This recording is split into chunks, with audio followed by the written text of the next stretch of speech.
Good morning. Thanks for joining us here and on the live stream as well.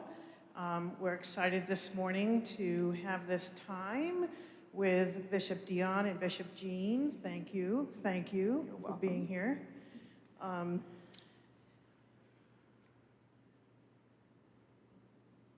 Thinking something, extraordinary to say. But we're extraordinarily happy that you're here and that you are here, obviously, for sure. So thank you for doing this, even though we asked you to preach. Thank you. You can see him and them again this afternoon at 5 o'clock at Emmanuel Church in Webster Groves for our LGBTQIA Pride service for the diocese. So I hope that you'll attend that too. And I hope that you've brought your questions. If you have a question, raise your hand and I will bring you the microphone. So here we go. Okay.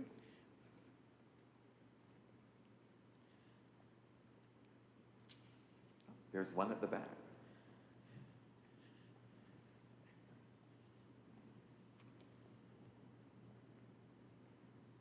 Good morning to the two bishops. Good morning. I have a question for both or either of you. When you started off as a child and you see where you are now, what's the first thing that comes to your mind? Ooh, I'm going to give that question to Bishop Jean. Can you repeat that for me? When you started out as a child and you think of where you are now, what's the first thing that comes to your mind? Miracle. Miracle. Yeah. In a good way, yeah, in a good way. I grew up with on a farm. My parents were tobacco sharecroppers in Kentucky. Didn't live in a house with running water till I was 10. And church was our whole lives. When you're poor, you can't afford to do anything else. You can always do church, right? And I grew up in the Disciples of Christ denomination, which was founded really one of the earliest churches in that denomination when Kentucky and Ohio were the frontier. Consequently, we have none of them back east. They moved west, and you find them all from Kentucky westward. But the only disciples congregation that I know of back east is in Washington, D.C., where I live, and it's sort of their national cathedral church. It's where Lyndon Johnson and his wife, Lady Bird, worshipped. And it was it's a great denomination nationally, and it goes about being Christian in all the right ways. But I belong to a very rural, small congregation. And every single man in that congregation was a tobacco farmer, save one person who was a lawyer. and so that was our whole lives. And so to have wound up sitting here with Bishop Dion is probably the furthest thing from my mind back then. And just when I became an Episcopalian, I was confirmed on Easter of my senior year at Sewanee. And when I told my parents that I was becoming an Episcopalian, their first reaction was, with a very worried look on their face, "That's like Catholic, isn't it?" Because in Kentucky, we thought there were Jews and Christians and Catholics, right? And near the twain shall meet. So they came around as well to rejoice with me. They didn't become Episcopalian, but they were really supportive. And they even came to be supportive of my being gay to the point of the Dallas, what's the big paper in Dallas? I can't. Picayune. What is it? The Times Picayune or something. Could like be. Something. Anyway, they do a coming out week supplement in their paper every October during coming out week. And my parents posed for a photograph with me for the cover of that, which was a watershed mark moment for them and their support. So yeah, it's a kind of a miracle that I wound up here. Everything he said. I look back sometimes at my 14-year-old self and think, is this actually real? So yeah, like you, I mean, I grew up in a small village in the Caribbean in Barbados. And the same thing. I never even dreamed of being ordained. And, well, I dreamed of being ordained and just thought, well, that's not going to happen. And never dreamed of being a bishop. And yet, here we are. So to my 14-year-old self, I probably would say, it's okay. You've got this. God's got this. Thank you. Another question? Come up here so I can see you. Oh, right over here. Are you going to sing the question? I will not be singing. In the form of Anglican chant. I grew up south of here an hour, which quickly turns into the country, and I did not know what the Episcopal Church was until I went to Emmanuel, where we're going to sing today. And so I meet a lot of men, a lot of gay young men who in the Midwest grew up not knowing what the Episcopal Church is either. And the first thing I say when they say, "What do you do?" is, "I do church music." And there's almost an immediate negative reaction, viscerally. And I can't even get to the point of, "Wait, but let me tell you about my church." So how do we handle that church hurt and trauma for people in their 20s and 30s to get to the point of even having open ears to listen that there might be a gay church? I think it would help if those of us inside the church, inside the Episcopal Church, could be comfortable with saying to people like that, listen, I get that the church is the source of probably 80% of the pain and oppression you've experienced as a gay man, as a queer person. And I know what it takes for you to walk back into this place.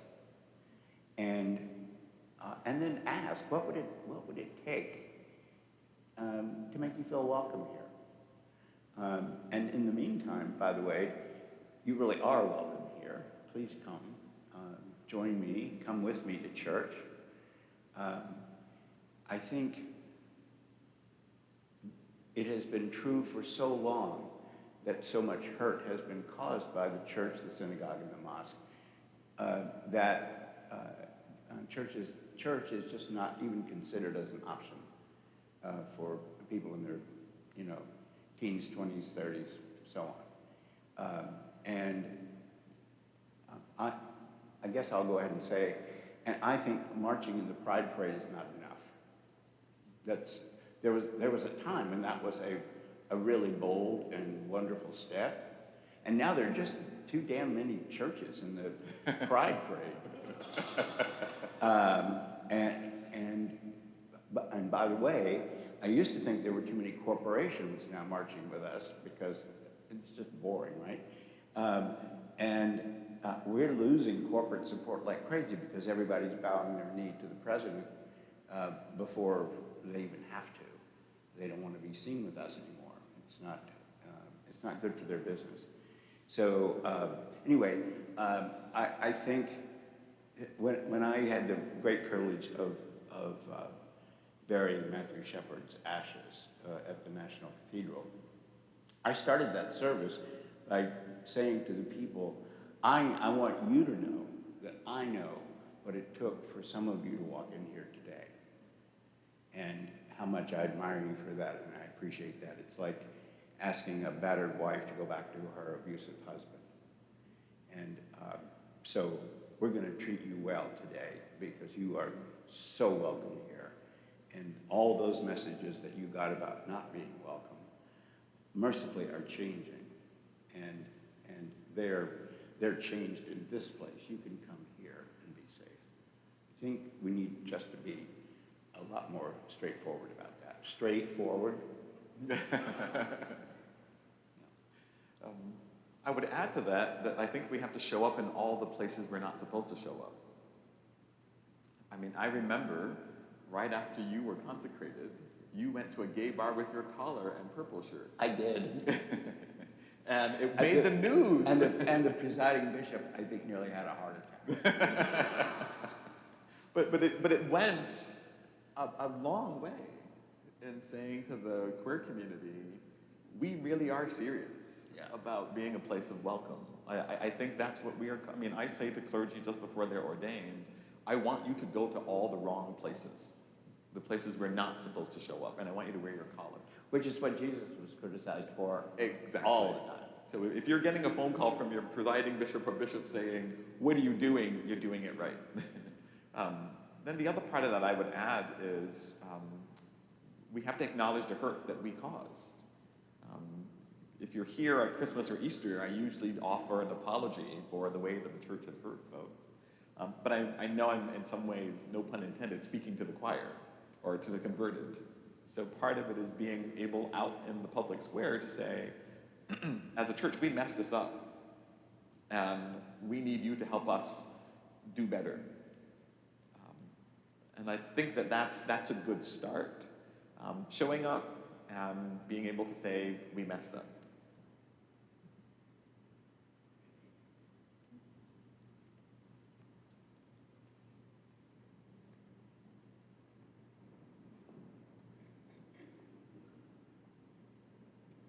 Good morning. Good morning. Reflecting back well over 20 years ago now, when you were, when you had won your election, and Jeffrey John was being appointed as bishop in England, and all of the drama ensued in London around Lambeth. I was at Ripon College, Cuddesdon, and was told to not leave the college grounds in case if the news found out, that the press found out that there was a gay ordinand at the college, not knowing that it was illegal at the time for someone to be openly gay and to be an ordinand pursuing, just in that whole mess over there. And the only thing that was queer about me at that time, well, that I disclosed, was that I was gay. And now here we are in the States where in a lot of ways there's heteronormativity, and now we have this homonormativity that very closely mirrors that. And I'd like to hear on what is the ministry, how is ministry evolving at the level that you two are at, with in regards to moving from homonormativity to more queerness and a more envisioned and engendered queer God?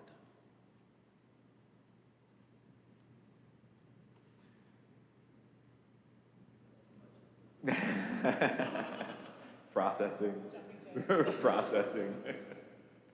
Well, I mean, I will say that the church has come a long way. I mean, when Bishop Jean was elected, it took 7 years before there was another queer bishop, Mary Glasspool.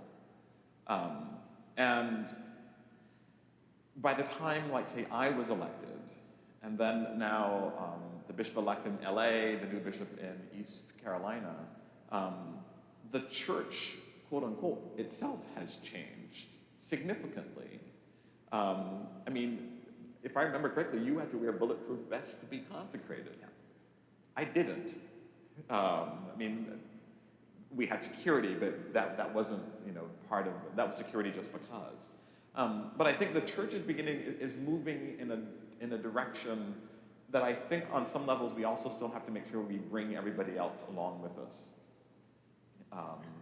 I never thought I would see the day where the church would change its logo to include a queer flag on the Episcopal shield.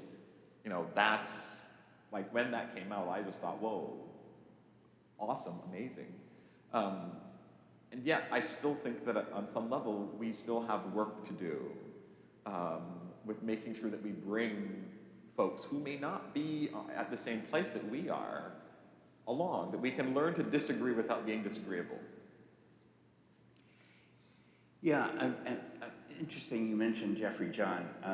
I got a wonderful note from him after he had withdrawn his name. And the note said, if you withdraw, I will be the most disappointed person in the whole world. And I count him as a friend. I haven't seen him in a long time, but that was a really important moment for me. I think how I'd like to answer this question is something that I like to say to an audience of straight and queer people, which is I almost always get a question about all the letters, LGBTQIA, and then I always say, well, I didn't check the papers this morning, there's probably another one. But that's the point, right? Is that we have discovered this enormous diversity within our own community. And I challenge straight people to be in touch with me and tell me what letters we should use for you, right? Because after all, there's as much diversity within the straight community as there is in the gay community, and we're discovering new people all the time. The point is that we get to a place where everyone can be themselves. My daughters, both of them, have dated men and women, and they do not want to be labeled "thank you very much." And that's as it should be, because they are who they are. And there's probably no one like either of them in the whole world. And there's no one like you in the whole world. So, I think what I say to people is get used to it. When we get to have so many letters that it is, so clumsy to have to say them all, then we will have moved into a space where the norm is to recognize the individuality of every human being, sexually and otherwise. And we're all, in some ways we're moving toward that, right? I mean, who could have imagined heated rivalry 10 years ago? Not to mention 20 or 30 years ago. I came out 40 years ago this year, and the world was a different place. And we were dying by the thousands, and nobody seemed to care. So 40,000 of us were dead before the President of the United States said the word AIDS. So there's progress, and there is so much work ahead of us, but the work needs to be expansive. And we can't sort of solidify the state of things for the queer community now in a way that doesn't keep permitting new discoveries. And what we're seeing right now, I mean, the way transgender people are being vilified and dehumanized and brutalized, the thing that is so repulsive to me is that, you might object to them on moral reasons, for all kinds of things, but it's being done for nothing but political purposes. And so it makes it doubly cruel, I think. And so we can start this by defending that part of our community as vigorously as we can. But at all times thinking, this time next year, this time 10 years from now, we're going to know more than we know now. And we are richer for knowing about the diversity amongst us. And so instead of being fearful of it, we ought to be embracing it.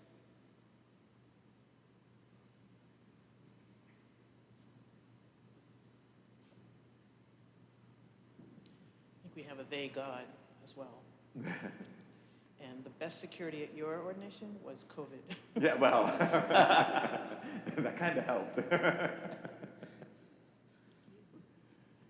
I have just recommended for my book club for next year, we've just formed the list, Marion Buddy's book, How We Learn to Be Brave.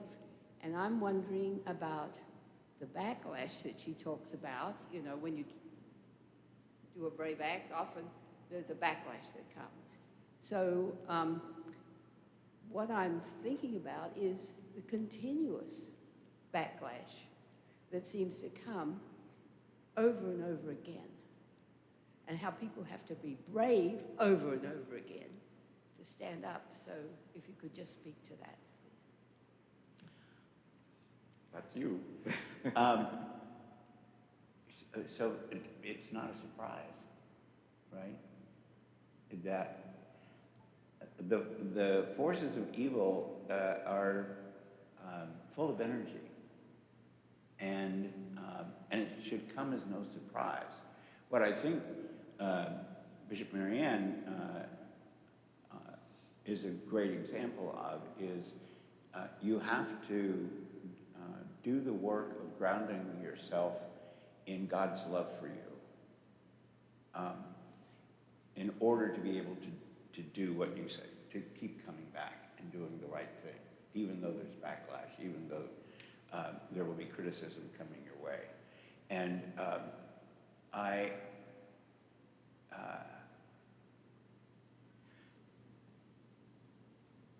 some of you know about this, but my spiritual director was so helpful during the process leading up to my election, and then especially after, and especially when I was getting daily death threats for 2.5 years. And she suggested a new way of praying to me that saved my life, which was, she says to me, I think you're talking way too much in your prayers. Like, and everything you say to God, God already knows. So, like, I want you to just shut up.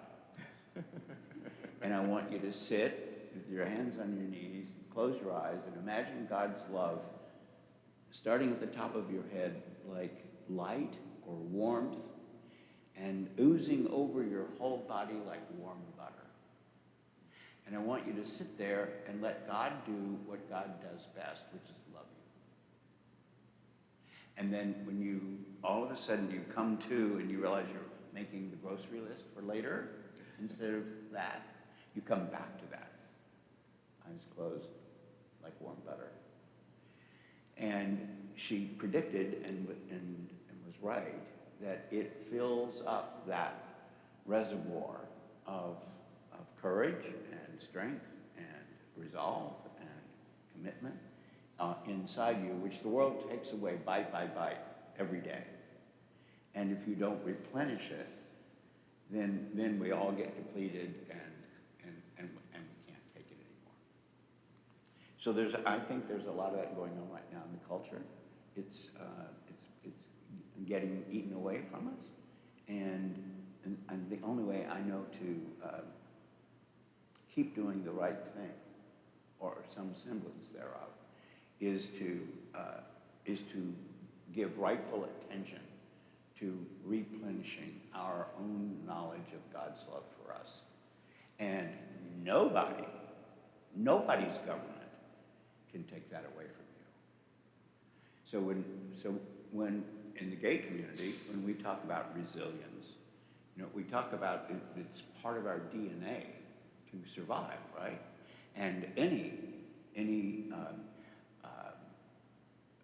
group that has experienced being on the outside and being on the edges of life know the most about that, because they're only there because they have survived.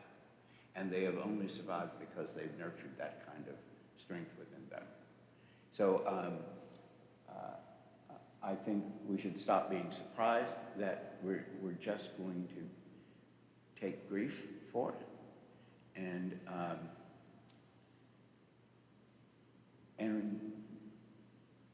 Scripture says we'll be rewarded for it. And no promises about this life either. There's a, I was just talking about this at dinner last night.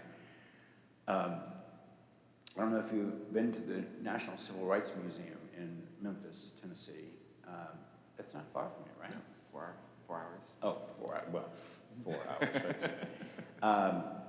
And it's at the old Lorraine Hotel where Dr. King was shot. The museum is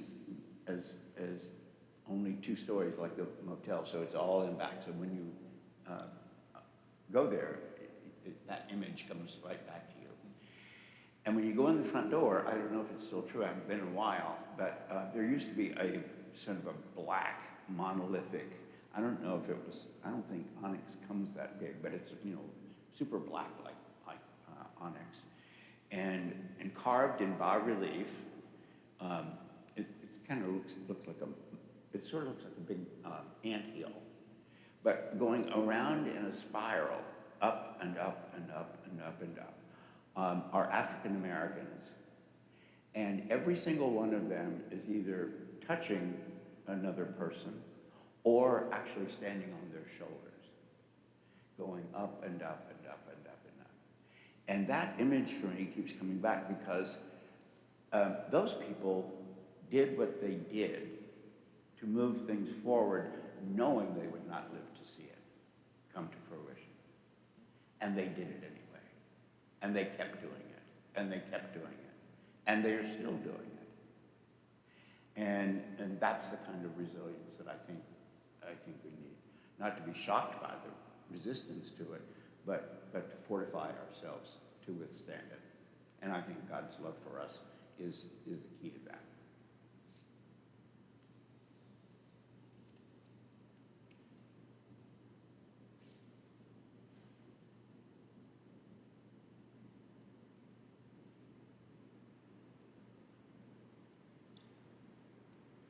I rendered them speechless. Hey, Danny. Hey there. It's interesting you bring up resiliency. It seems like we're stuck in the here and now in America today. So how can the church help us break from that and look, like you just mentioned, work we're going to do today, we may not see the end result of it. You know, it just seems that we're so today, so, you know, driven by, you know, what others think of us today, not what they're going to think of us in 30 years. Well, we live in the Instagram, Instacart. We live in the instant right now. And I think the church at its best points us to a future that, as Bishop Jean said, that we may not see.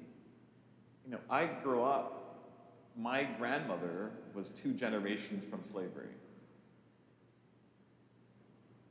And there's a story that we just discovered in our family of my great 6 generations back, great-grandmother Eliza. She had, when she went to take her kid to be baptized at the local Anglican church, the priest, in writing her name and the kid's name, no father, and that's important because it probably was the slave owner, but in writing the child's name, in the notes he wrote, beautiful singing voice. Now, can you imagine being enslaved and you were singing about a future that you will never see? So I think of Eliza and my grandmother and all these people who've gone before me, who were looking to a future that they were never going to see, or that they couldn't even imagine. And in some ways, that's what I think the church at its best does. When we look at the salvation story, it's about looking towards working for a future that we will not see. I mean, when you think of Moses and Moses and Miriam and the folks from leaving Egypt, you know, they didn't know where they were. 40 years wandering around, but they know they were going to get to this promised land, and they have no clue what it's going to look like. But they know they can fight for it. And in a sense, it's ironic that this year we're celebrating 250 years of independence, of the American dream. And that dream is still being worked on.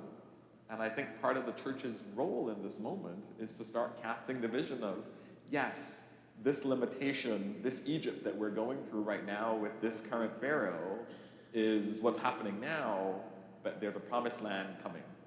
And we got to build and plant the seeds for that promised land now. I want to add to that, and thank you for the story about your sixth grade mother. Grandmother. Yep. Because it reminded me of an image from Toni Morrison's book, Beloved. And it goes with what we've been saying. There's a point at which the slaves go out into a clearing into the woods to dance. And then come back home and go out to the fields, Yeah. right?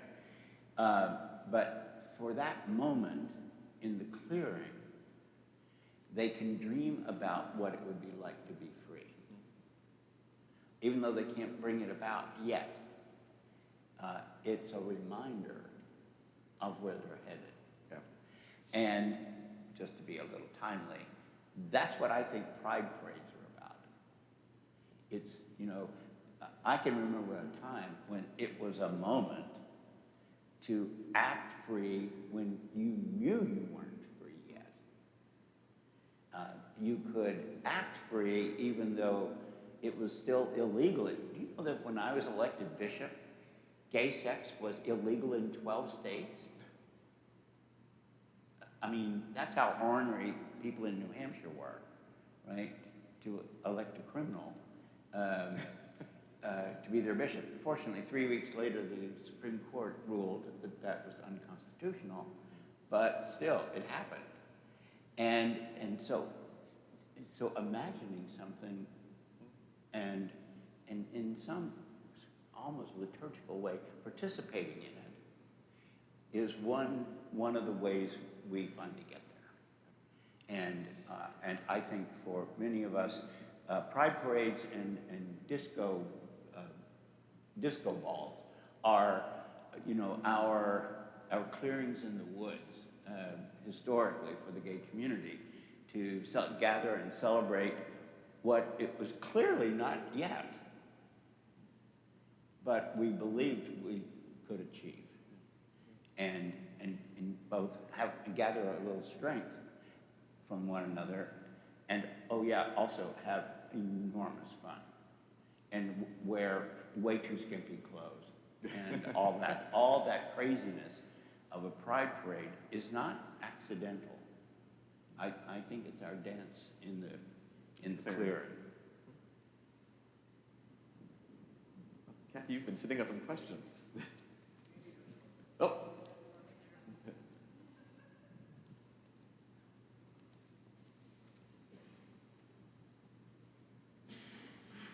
It's not really a question, it's more of a comment. So I feel like I'm kind of naive in my hope right now. And I think it's because 20 years ago when you were elected, we belonged to a church in St. Louis that was not supportive of that.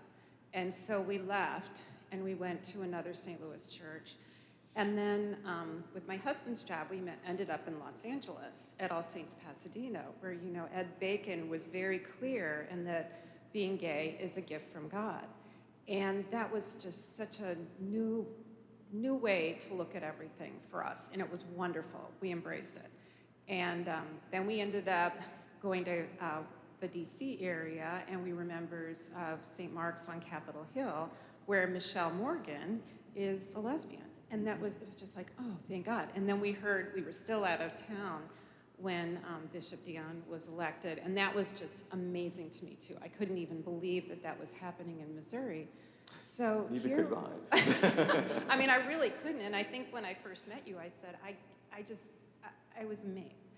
And now, it almost kind of makes me cry, but my son and his fiancée, who is a man, are getting married next year, just about a year from today in this church. So, but I also see, I'm not as brave as I think I should be. I ordered my Pride T-shirt for this year, and it says, "Jesus loves everyone you hate." And I kind of like it. I really like it. but I don't know. I'm also afraid to wear it to the grocery store in Ladue where I live. So You'll be anyway, fine. there are okay. So I guess my point is I've seen so much progress, but I also see how there's still a lot of room to grow.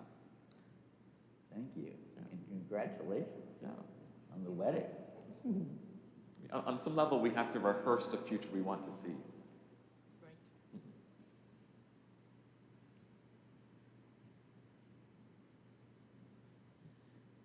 I have a question that's always, especially now, plaguing us, which is thinking about these issues overlaps just inevitably with political issues, especially with the Trump administration.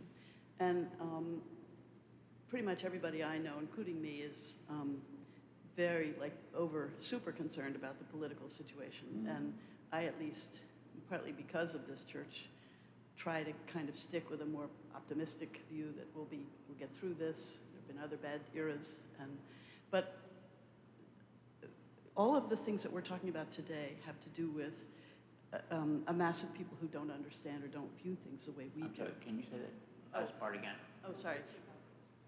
What's that? Oh, okay. Everything we've been talking about today has to do with dealing with a mass of people who simply don't view things the way we do. And certainly the current administration has used that as a springboard for doing things that it wants to do and demonizing various groups, particularly the trans. And I find myself trying to think beyond them and think, well, how will we go back to normal? How will we go back to the pre-Trump cancer, in my book,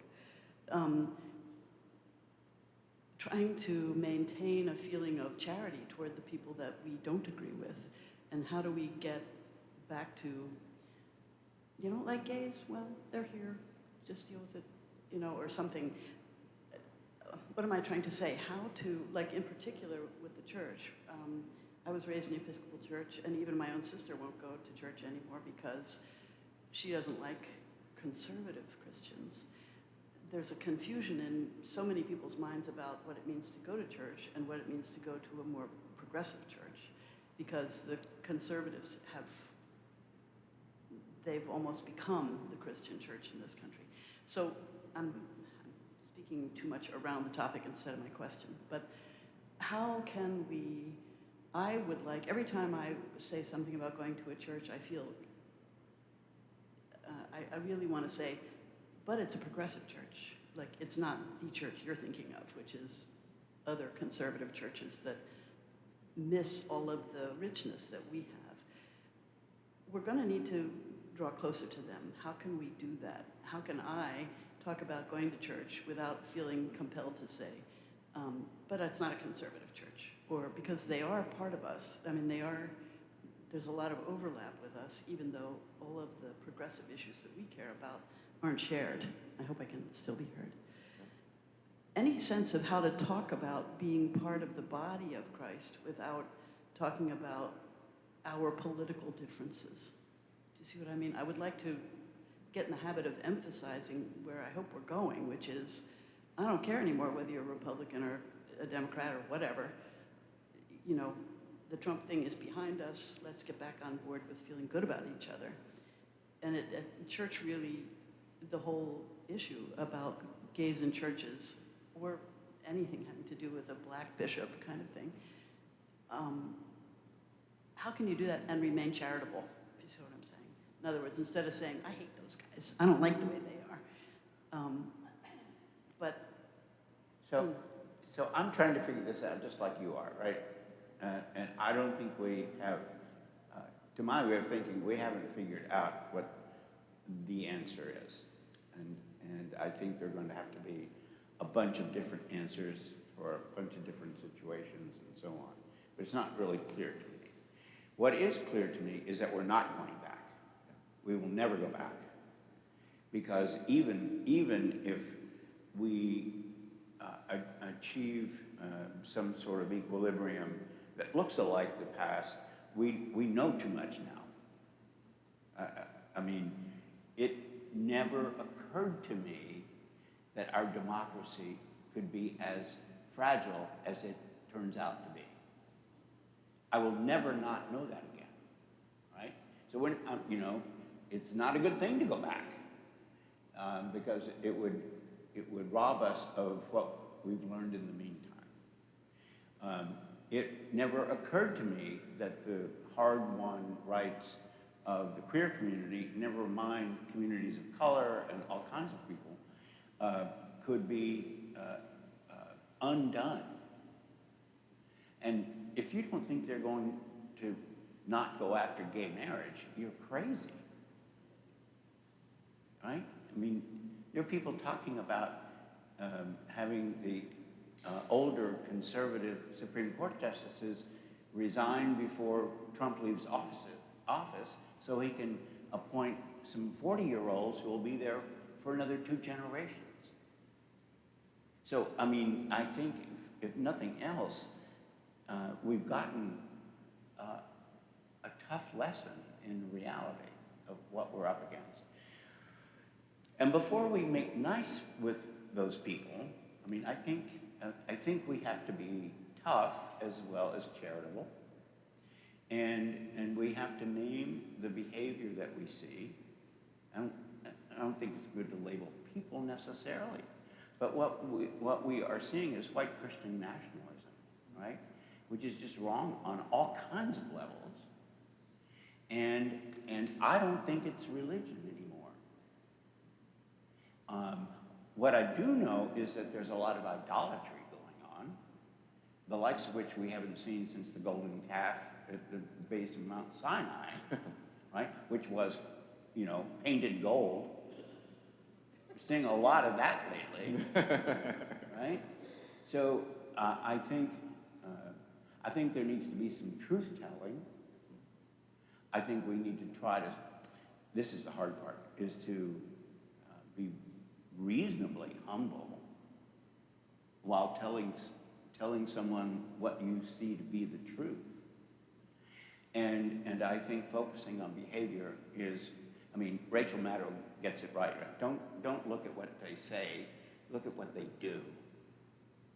And if you have a bunch of people who call themselves Christian and are doing all sorts of things that was condemned by the one we follow, then it's a misnomer, isn't it? And I think we have to tell the truth about that before we can get back to any kind of equilibrium. I don't want to live in a country that can rip out of the hands of HIV-infected people the medication that can keep them alive, all in the name of a budget that we're now spending how many billions of dollars doing really terrible things. And today, of all days, we're celebrating violence and bloodshed and so on the lawn of the White House. That is behavior that is unacceptable. And I think we've just got to say it. And then be willing to pick up the pieces as best we can. And I don't think it's gonna happen real quick. I think it's gonna take a long time. I don't expect to live to see it. I think it'll take a generation or two to get back to the America that I thought we agreed on. And if that sounds political and unfair and so on, then, you know, so be it. Sue me. Not a lot I can add to that. I mean, Sorry. the only piece I would add to that is It touched a button. It touched a nerve. I live in Washington, D.C. I can never get away from this stuff. yeah. From my balcony one afternoon, I saw 19 armed soldiers in my block. I live in an occupied city. It's not pretty. Yeah. But like I said, there's not a whole lot I can add to that. like you said, I don't think we're going back. We can't. There's no going back to how we used to be. I mean, it's like COVID. You know, we were like, oh, we just want it to be over so we can go back to how things were. And COVID fundamentally changed how we do. I mean, the fact that this is live stream, all that stuff, it fundamentally changed us. And I think that this moment is going to fundamentally change everything. And I think in some ways, on more pessimistic days, I think what's happening is that we're holding up a mirror to ourselves in this administration with the fact that we've not dealt with some of the truth that needed to be said. Some of the racial stuff that we are seeing blatantly being done now has always been there. Some of the anti-queer stuff that we're seeing happening, the anti-trans stuff, the anti-Jewish stuff, like it's all been a better or worse, is holding up to a mirror to our society and saying, this is who we are, how are we going to be different? I think the church has an opportunity to say, what divides us doesn't define us. And figuring out where it is that we can actually work together to be places of, I hesitate to use the word reconciliation, because reconciliation means you have to actually tell the truth. So I wonder if the church's role in this is to begin to tell more truth, and to tell the truth more fully. You know, I'm rereading the book, The Broken Heart of America. If you've not read it, and you live in St. Louis, you need to go read it. It was a big read here. Perfect. But every person who lives in this diocese, I would say, needs to read The Broken Heart of America, because it explains a lot of what's happening right now and how we're repeating a cycle that was started blocks from here, if not around this place itself. But I think the church has a role in being the container of telling truth. I mean, the fact that both of us are sitting here having this conversation is a small step towards that, telling a more deeper truth. Because we both come with dueling identities in many ways that society and the church have really not had to wrestle with. And so part of what I think we're in a moment of wrestling and reckoning as we chart a future that we don't know what's going to look like, but we can continue to dream about what that future is going to be. And we just need to make peace with the fact that it won't happen quickly. It's just not going to happen quickly. And not a half-hour show that's really only 20 minutes long because of the commercials, but in 30 minutes it'll be tied up into a neat little package. It's just going to take longer than that.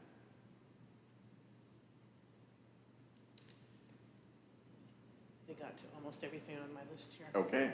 You're awesome, y'all. I just wanted to say that on the weekend that you were elected bishop and the General Convention approved, I was on Cape Cod, just, that's where I grew up in the summers.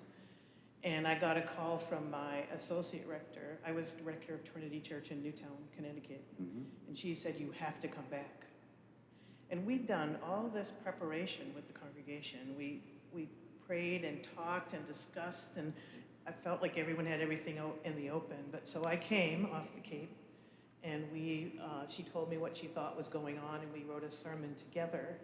And then afterwards, we met to just talk together with some rules, and a couple of our older people were distressed, but everyone else seemed fine to me, and it was the youth that taught us. Because the youth spoke up and said, I don't understand any of this. He was elected by a diocese that loves him and knows him. Who are we to say that that's not of God? And I just sat down. That was the end. So I still think youth will lead us. I still have hope that young people are thinking differently than we, and they don't carry a lot of the stuff that we carry. So I do think that we have a long road ahead. I agree with you on that. And I don't think going backwards is the answer at all. There are plenty of people in our world and in our country who were not respected and loved. And we need to build a democracy that honors everyone, not just some of us. And so we have an opportunity, I think, in the midst of this to do that. And I'm excited about that, even though every day I want to, grr. But there's still hope. I think there's hope. Always hope. Yeah, always. Yeah. Thank you both so much for this time. It's been extraordinarily wonderful.